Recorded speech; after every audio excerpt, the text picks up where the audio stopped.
আলহামদুলিল্লাহ নাহমাদুহু ওয়া নাস্তাঈনুহু ওয়া নাস্তাগফিরুহ ওয়া নু'মিনু বিহি ওয়া নাতাওয়াক্কালু আলাইহি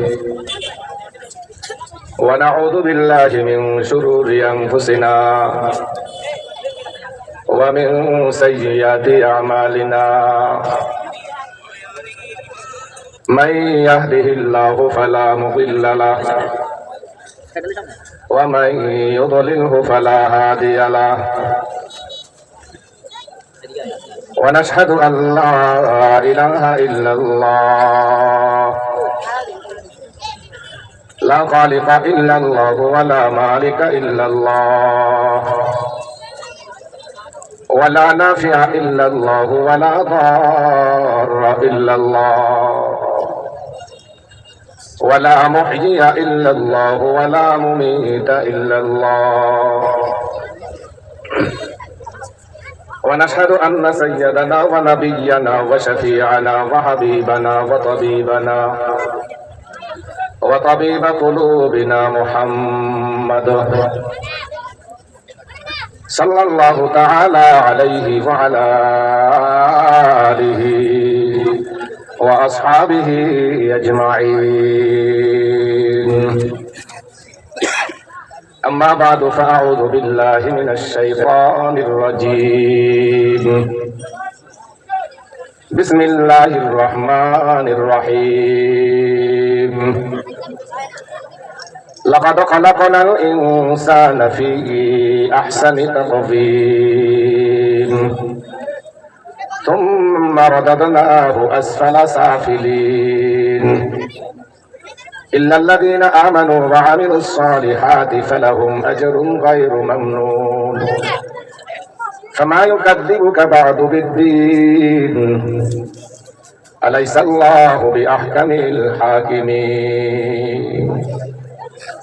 وقال تعالى والعصر إن الإنسان لفي خسر إلا الذين آمنوا وعملوا الصالحات وتواصوا بالحق وتواصوا بالصبر صدق الله المولانا العظيم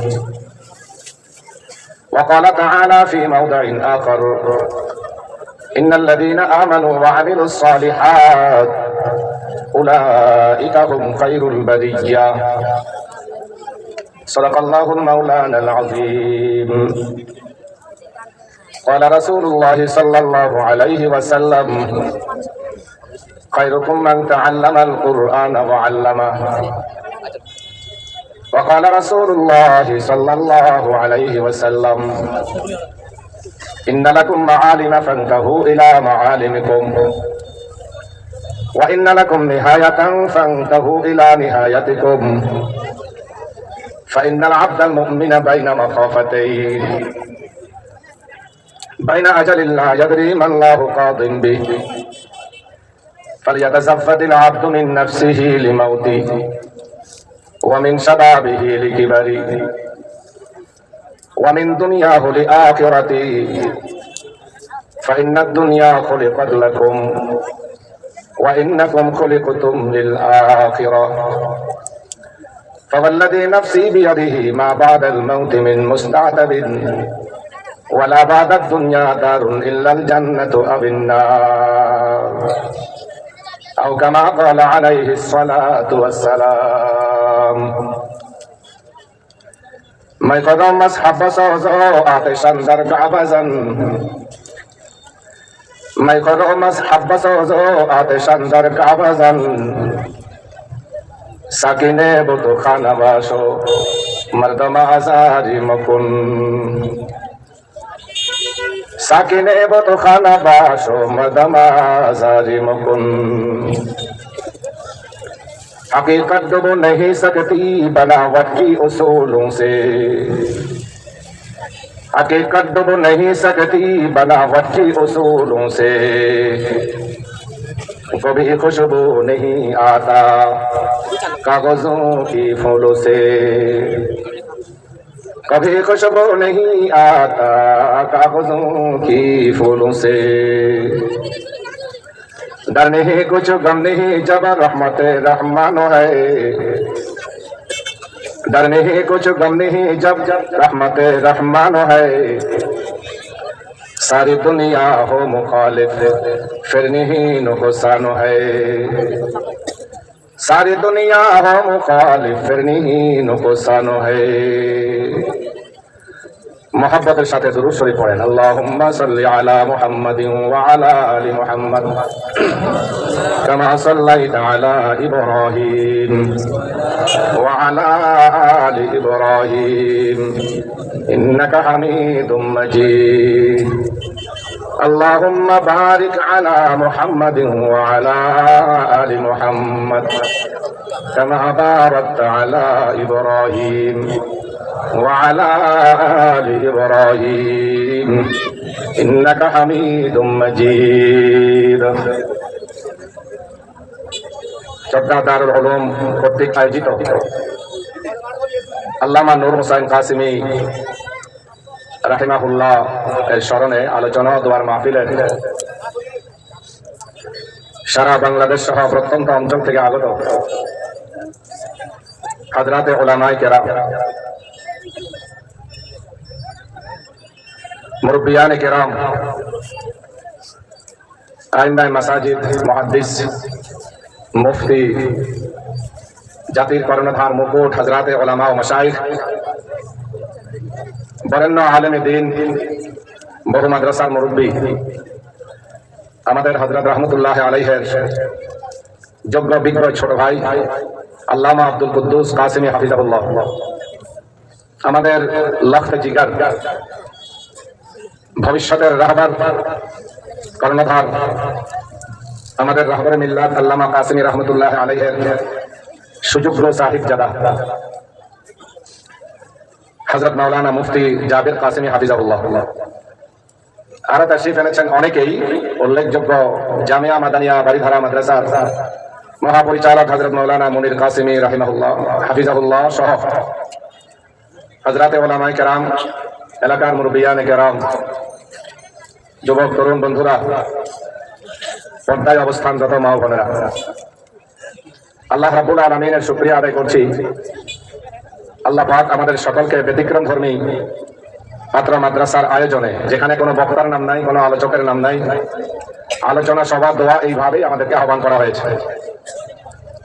তারপরেও আল্লামা কাসেমীর মহব্বতে, হযরতে উলামায়ে কেরামের মহব্বতে, ব্যতিক্রম ধর্মী কোন ধরনের নামডাক ছাড়াই, ভাইরাল কোন ধরনের আলোচক ছাড়াই আপনারা এখানে উপস্থিত হয়েছেন। আল্লাহ রাব্বুল আলামিন আসার তৌফিক দান করেছেন, আমরা সকলে বলি আলহামদুলিল্লাহ। এখানে আলোচনা করার সৌভাগ্য আমার আগে হয়েছিল এই মাঠেই, সেই মাঠেও ছিল। সর্বশেষ এই মাঠে যখন আমি আলোচনা করি তখন আল্লামা নূর হোসেন কাসেমী রহমতুল্লাহ আলাইহি ছিলেন। নিজেকে ধন্য মনে করতাম উস্তাদের সামনে কিছু কথা বলার, এই নিয়তে ভুল হলে যাতে শুদ্ধ করে দেন। আজকেও আপনাদের সামনে আলোচনা করার সুযোগ আমাকে কর্তৃপক্ষ দিয়েছেন, অযোগ্যতা সত্ত্বেও আমি ধন্যবাদ জানাই তাদেরকে। কিন্তু মন দিয়ে কথা স্বাভাবিকভাবে আসছে না, চেপে চেপে আসতেছে। কারণ আল্লামা কাসেমী রহমতুল্লাহ আলাইহি আমাদের স্বপ্নের বাড়িধারা ছিলেন। রাগ না করলে বলা যায়, আপনারা এলাকাবাসী আল্লামা কাসেমীকে ইন্তেকালের পর যেভাবে চিনতে পেরেছেন, ইন্তেকালের আগে আপনারা সেভাবে চিনেন নাই। কিন্তু আমাদের এই চেহারা সূরত যা, এটা হলো আল্লামা কাসেমীর ফসল। আপনি আশ্চর্য হবেন, আলোচনা শোনার জন্য হযরতরা আসবেন, তাদের কথা শুনবেন। যেহেতু আমি আপনাদের একজন, এই জন্য ভাঙ্গা কিছু কথা বলবো, আল্লাহ যতক্ষণ বলার তৌফিক দেন। এরপরে ইনশাআল্লাহ মন ভরে আপনারা এখান থেকে আলোচনা শুনে যেতে পারবেন।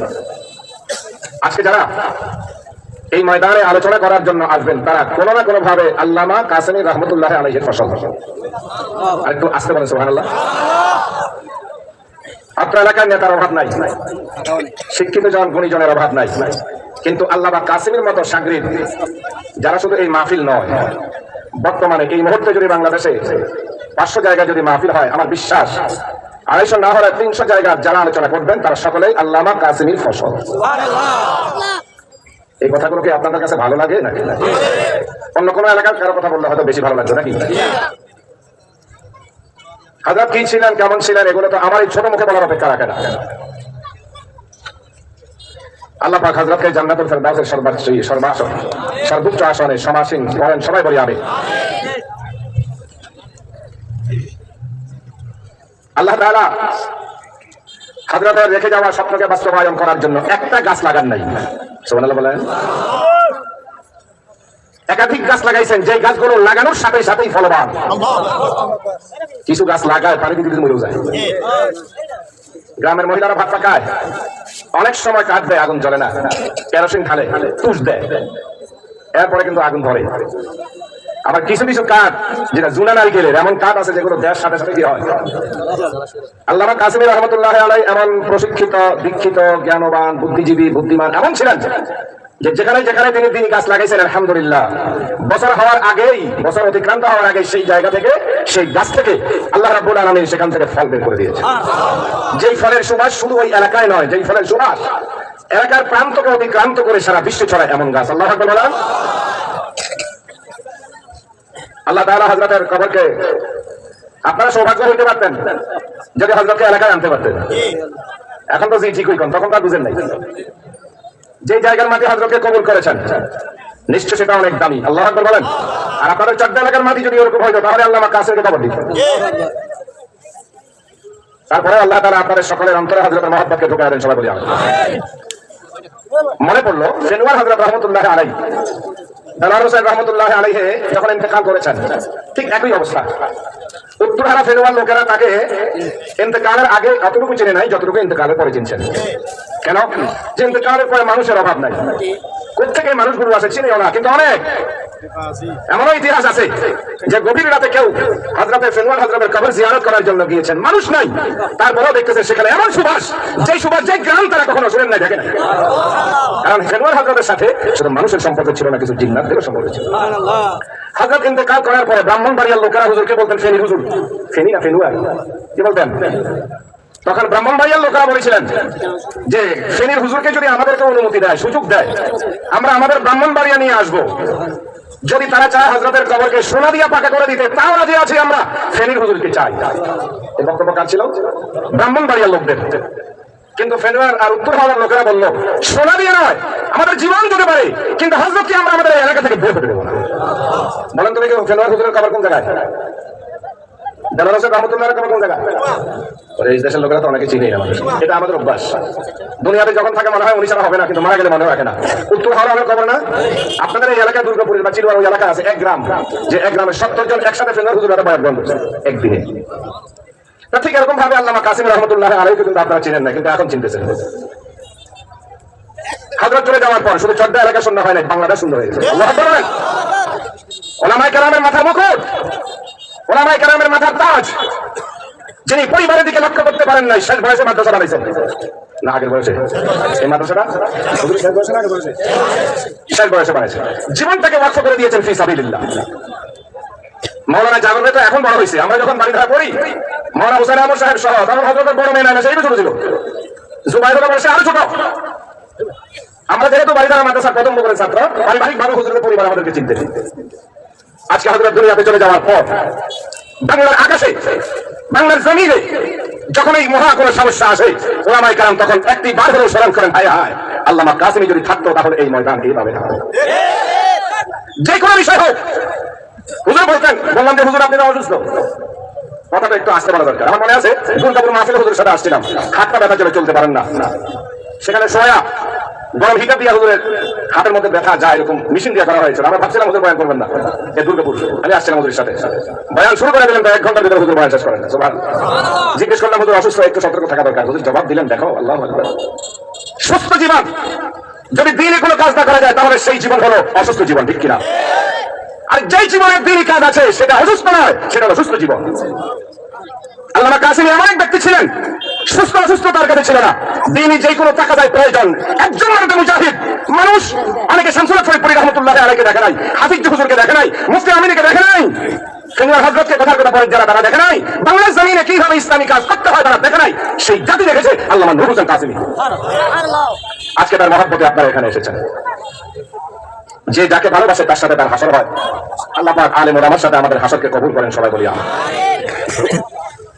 মোহতারাম হাজিরিন, বাস্তব আমরা হযরত কাসেমের কাছেই ছোট থেকে বড় ছিলাম, বড় হয়েছি, বড় হয়ে না এতটুকু আসছি, এখনো পর্যন্ত আমাদের মনে ভয় আছে। আজকের এই মাহফিলে এই পরিমাণ ওলামায়ে কেরাম আসছেন, আমার নিজের কথা বলতে ভয় লাগতেছে যদি ভুল হয়ে যায়। তবে আমরা বলি এই নিয়তে, যদি ভুল হয়, আর ভুল যদি হয় আমাদের বড় যারা আছেন তারা সংশোধন করে দেবেন, এটাই কিন্তু ইসলাহের লাইন।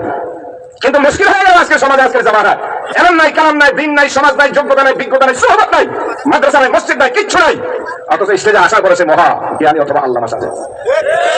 আগে আল্লামা হইতে সময় লাগতো, আর এখন জন্মগ্রহণ করে আল্লামা হইয়া। আল্লামা মানে মহাজ্ঞানী। আপনারা কি বলেন মহাজ্ঞানী কি জন্মের পরেই হয় নাকি অনেক বছর হয়?